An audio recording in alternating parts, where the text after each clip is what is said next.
I've had this someone, I don't know where they're from, trying to scam me for like a couple years now. They send these notices to my dad's house that say I owe like taxes in a different county. And it's always this wording. It's like, hey, you owe like $12,347 and like interest is piling up by the day. And if you get back to us on this, it's like dated in such a way that, oh, hurry up. We've already missed 3/4 of the like leeway time. But it's like, if you Google the 1-800 number for the county taxes, right? It's like county tax scam, blah, blah, blah. Someone, my grandma, blah, blah, blah, county tax scam. And so like every time my dad sends me a picture of one of these notices, I have to be like, nah, Dad, don't worry. I'm good. Like I pay my taxes. I'm all good. I don't owe anyone. If I owed them that $12,000, they'd have come for it by now. Like, I love when they're like, you owe us within 7 days of receipt of this letter, and it's like, how do you know? Something like that. Letter? It's like 11 How do you days. know when I opened this letter? Like, you don't fucking. That's such a dead giveaway. Like, it frightens me a little bit that this is the father aspect of it, because when we cared for my mother-in-law, she couldn't differentiate between real and fake bills, or even like people who were like, you owe. I'm making this up, but like $600 to the Red Cross. She'd be like, oh no, I need to pay that. And it got to be where it felt somehow impolite or intrusive for us to tell her what things she was allowed to pay and wasn't. Yeah. But she needed that, she needed that towards the end. And would your father have fallen for this scam? Maybe. No, because he'd have went down to the county. He'd have went down to the county tax office and he'd been like, what the hell is this? And they'd have been like, we didn't send that to you. And like, you goddamn right you didn't. It'd have got like he's much more likely to like go down there and ask questions than he is to just push a button and send some money away. So like I don't think he can be he had one once. He called me, he's like, I think I'm being scammed, but I don't know. They're saying I'm glad he called you. They're like, he's like, they're saying that there's a warrant for my arrest in Alabama, and they're saying it's 20 years old. And I was like, I don't know if I've ever been in any fucking trouble in Alabama. I'm almost 70 years old, probably. But like, and I'm like, no, that's gotta be bullshit. He's like, yeah, I think it's bullshit too. I'm gonna call him one more time. But I was like, yeah, there's no way they want money to get rid of a warrant. Like they'd want you to show up. But it was like it just seemed very official. Like the letter and the person you called on the phone was also like, you call the number and there's a guy there ready to run the scam. Maybe I should call that number and record it. No promises. No dude, promises. I consider myself pretty scam aware, right? Like I'm an internet person. I'm on top of this stuff. Even I will occasionally get a text that looks like it was from AT&T or Apple or whatever, saying it's time to change my password, and I'm like, nah, I'm not. I don't think so. And Jackie thankfully runs them by me. She's like, I've got this. What do you think? I'm like, nah, that's not one. Yeah. I do my mom's website and Google like listing and all of that. And she'll get calls where they're like, hi, I'm calling from Google. And I'm like, you will never get a call like that. Hey, it's your life. It's the IRS here. Like, you're never going to get a call from somebody. Do you know how hard it is to get in contact with Google? Like, personally, right? Nobody works Mom, there. you are never getting a call from Google. First of all, there's no one at Google like, oh, tough call day. Like, Google's going to call the person whose phone number is on file on the account, not the number listed as the business number online. Like, that's a scam every time. Unless you're a big client of Google, the way Google responds to questions is, oh no. Oh dear. Is there a problem? Did you check with any of our there aren't any competitors?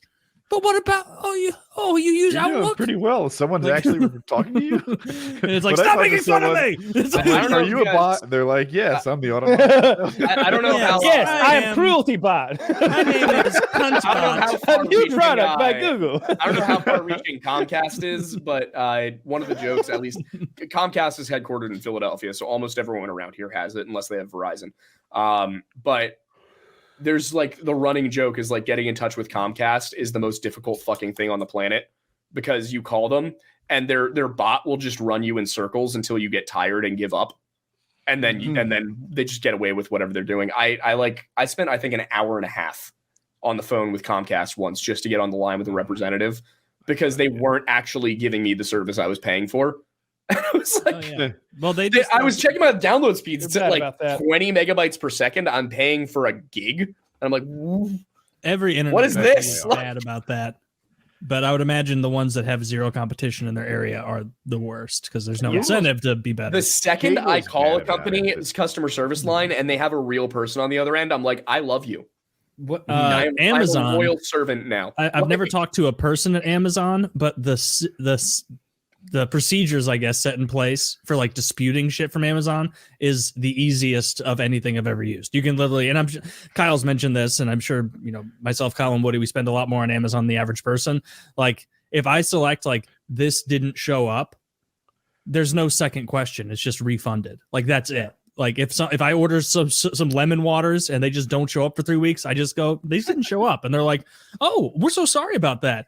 Here's the listing if you'd like to order it again. And it's like, God damn, this is perfect. Like, good. No wonder they do well. Perfect. It's a good company. And I never lie. I've never scammed them. But oh my God, it seems scam friendly. It would be really easy to scam Amazon. I'm going to get me 2 4090s. Yeah. Go SLI the bitches. And then send the other one to me. I'm gonna be very honest with you guys. The chair I'm sitting in right now, I got for free because Amazon just didn't bother like following up. Report it.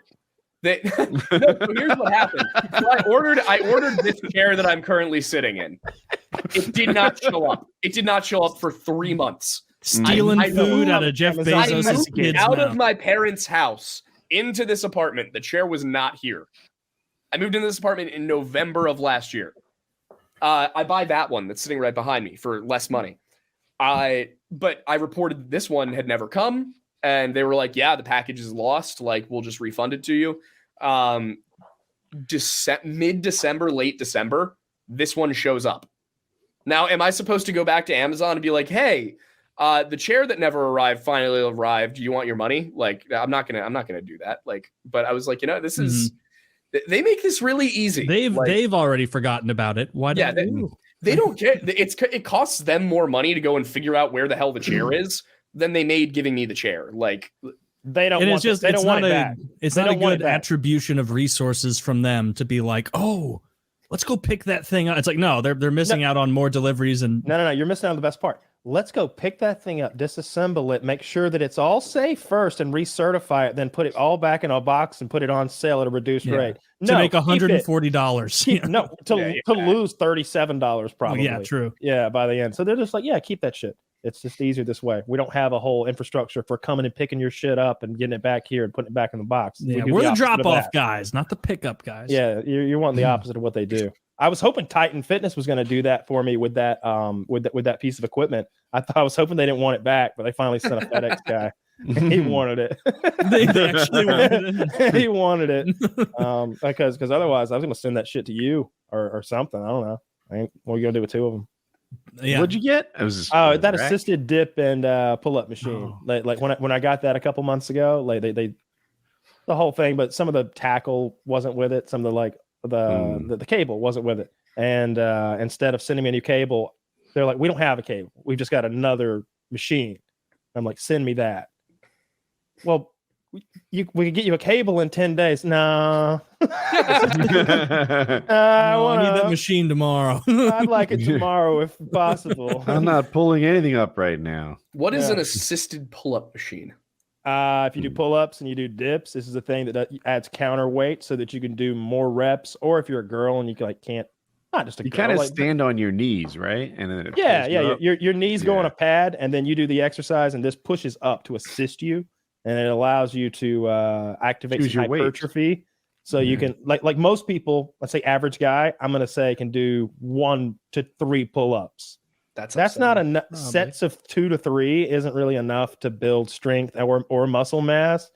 You really need to be doing 8, 10, 12 at a time, and then do that 2 or 3 or 4 times in a row, with some rest in between. So to accomplish that kind of work and in those muscle groups, you throw a little assist on there for the average person or for a girl, because women just don't have the same upper body strength, and it's a different ratio for them.